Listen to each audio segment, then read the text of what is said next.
Hello दोस्तों, आज हम वह कहानी सुनेंगे जिसे सिंहासन बत्तीसी की 29वीं पुतली मानवती ने राजा भोज को सुनाया था।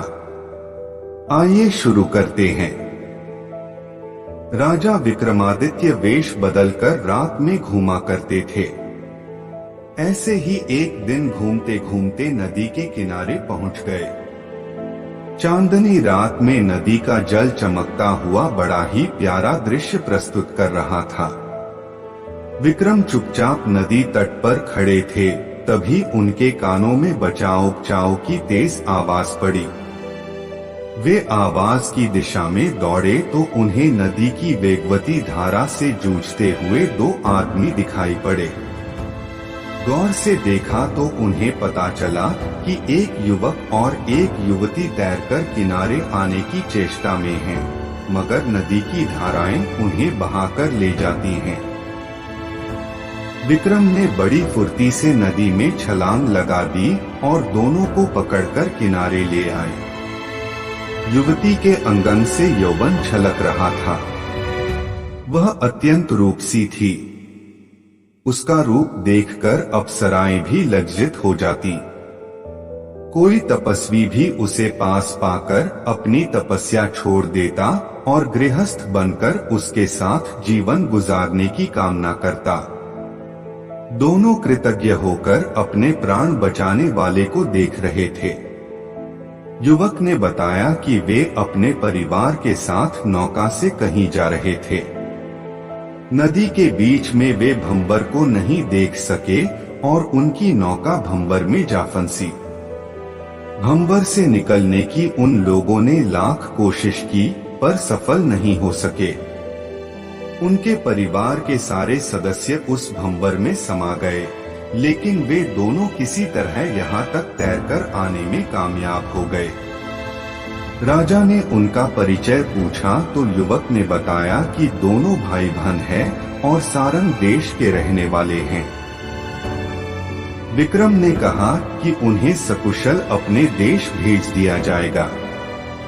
उसके बाद उन्होंने उन्हें अपने साथ चलने को कहा और अपने महल की ओर चल पड़े।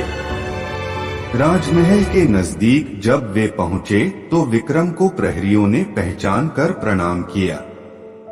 युवक युवती को तब जाकर मालूम हुआ कि उन्हें अपने प्राणों की परवाह किए बिना बचाने वाला आदमी स्वयं महाराजाधिराज थे। अब तो वे और कृतज्ञता भरी नजरों से महाराज को देखने लगे।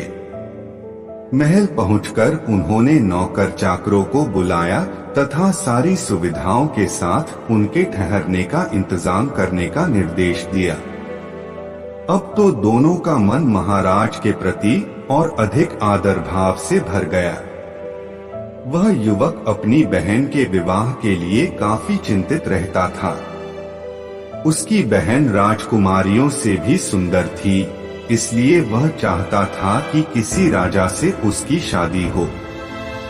मगर उसकी आर्थिक हालत अच्छी नहीं थी और वह अपने इरादे में कामयाब नहीं हो पा रहा था।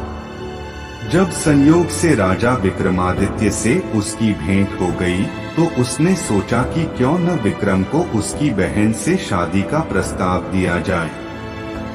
यह विचार आते ही उसने अपनी बहन को ठीक से तैयार होने को कहा तथा उसे साथ लेकर राजमहल उनसे मिलने चल पड़ा। उसकी बहन जब सजकर निकली तो उसका रूप देखने लायक था। उसके रूप पर देवता भी मोहित हो जाते, मनुष्य की तो कोई बात ही नहीं। जब वह राजमहल आया तो विक्रम ने उससे उसका हालचाल पूछा तथा कहा कि उसके जाने का समुचित प्रबंध कर दिया गया है। उसने राजा की कृतज्ञता जाहिर करते हुए कहा कि उन्होंने जो उपकार उस पर किए उसे आजीवन वह नहीं भूलेगा।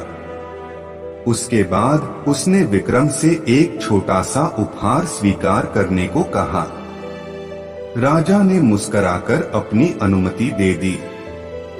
राजा को प्रसन्न देखकर उसने सोचा कि वे उसकी बहन पर मोहित हो गए हैं। उसका हौसला बढ़ गया।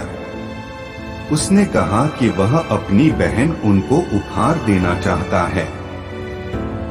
विक्रम ने कहा कि उसका उपहार उन्हें स्वीकार है।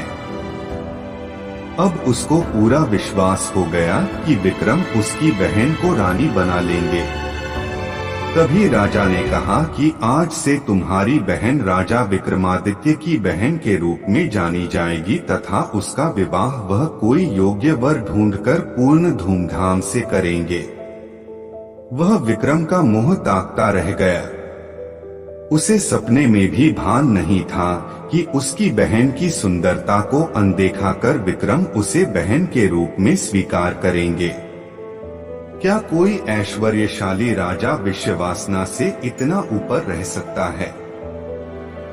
थोड़ी देर बाद उसने संयत होकर कहा कि उदयगिरि का राजकुमार उदयन उसकी बहन की सुंदरता पर मोहित है तथा उससे विवाह की इच्छा भी व्यक्त कर चुका है।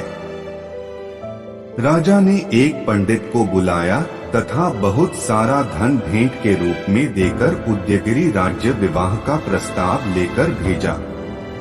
पंडित उसी शाम लौट गया और उसके चेहरे पर हवाइयां उड़ रही थीं। पूछने पर उसने बताया कि राह में कुछ डाकुओं ने घेरकर सारा धन लूट लिया।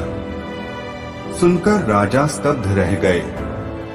उन्हें आश्चर्य हुआ कि इतनी अच्छी शासन व्यवस्था के बावजूद भी डाकू लुटेरे कैसे सक्रिय हो गए। इस बार उन्होंने पंडित को कुछ अश्वारोहियों के साथ धन लेकर भेजा। उसी रात विक्रम वेश बदलकर उन डाकुओं का पता लगाने निकल पड़े। वे उस निर्जन स्थान पर पहुंचे जहां पंडित को लूट लिया गया था। एक तरफ उन्हें 4 आदमी बैठे दिख पड़े। राजा समझ गए कि वे लुटेरे हैं। विक्रम को कोई गुप्तचर समझा। राजा ने उनसे भयभीत नहीं होने को कहा और अपने आप को भी उनकी तरह एक चोर ही बताया। इस पर उन्होंने कहा कि वे चोर नहीं बल्कि इज्जतदार लोग हैं और किसी खास मसले पर विचार विमर्श के लिए एकांत की खोज में यहाँ पहुँचे हैं। राजा ने उनसे बहाना न बनाने के लिए कहा और उन्हें अपने दल में शामिल कर लेने को कहा। विक्रम ने उनका विश्वास जीतने के लिए कहा, मैं कहीं भी छिपाया धन देख सकता हूँ। जब उन्होंने यह विशेषता सुनी तो विक्रम को अपनी टोली में शामिल कर लिया।